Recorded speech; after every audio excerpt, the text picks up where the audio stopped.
Checking our forecast, another great day that we had today, another one tomorrow as well, Brad, before some rain. It's going to be gorgeous again tomorrow. Yeah. Cold start in the morning, but those afternoon highs up near 70, even the low 70s are going to feel great. Grab the jacket in the morning. The kids will need it at the bus stop, even the sweatshirt. But by the afternoon, they're not going to want it. They're going to be losing that or leaving it at school. It's going to end up in lost to found again because tomorrow afternoon, that turnaround is going to be pretty abrupt back into the upper 60s, low and even mid 70s in a few locations. The key part here is that southwest wind and the sunshine. The more of both of those, the warmer it's going to be. Even in the mountains, one of the warmer days we've seen recently. Now, there is rain on the way. This is the 5-day rainfall forecast, but here's the thing.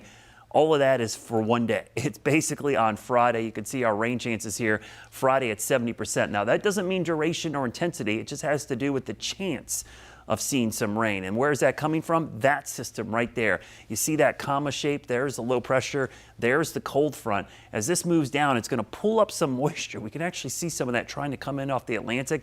So there's definitely going to be some moisture in place for probably at least one line of showers falling apart in the morning. But then in the afternoon, when the front approaches, there's likely going to be scattered thunderstorms possibly. The chance of a thunderstorm is about 20%, but the overall rain chance is 70%. So don't be surprised if there is some breaks in the cloud cover early on, that heating of the day fuels some afternoon storms. We'll show you that first batch of rain in the morning.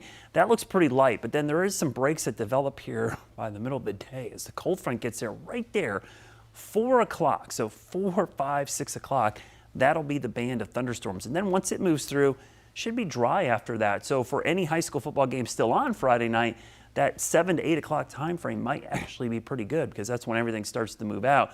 The thunder chances will be probably pregame or maybe leading up to that tailgate. You see temperatures, again, will be in the 60s, but the rainfall forecast is only showing about a ½ an inch. So the rain will help keep us a little bit cooler, but it won't be all that much. There's our tropical storm Tammy out in the Atlantic. This is our 20th named storm, not expected to impact the United States because of that big trough coming down this weekend. You'll see that in our jet stream pattern. This will keep anything away from the U.S. But then next week, heading towards the weekend as we go into Halloween, we're going to see a ridge build over the southeast, and that's a much warmer pattern. So as cool as it's been this week, we're going to see that thing flip back around next week with temperatures, again, slightly above average for this time of year. We're not looking for crazy heat here. We're talking about highs possibly in the low, maybe mid 70s. That's hot for this time of year. So that's what we're looking at for next week. But this weekend, I mean, this is just a picture-perfect fall weekend. Temperatures both days, upper 60s, near 70, morning lows in the 40s, and wall-to-wall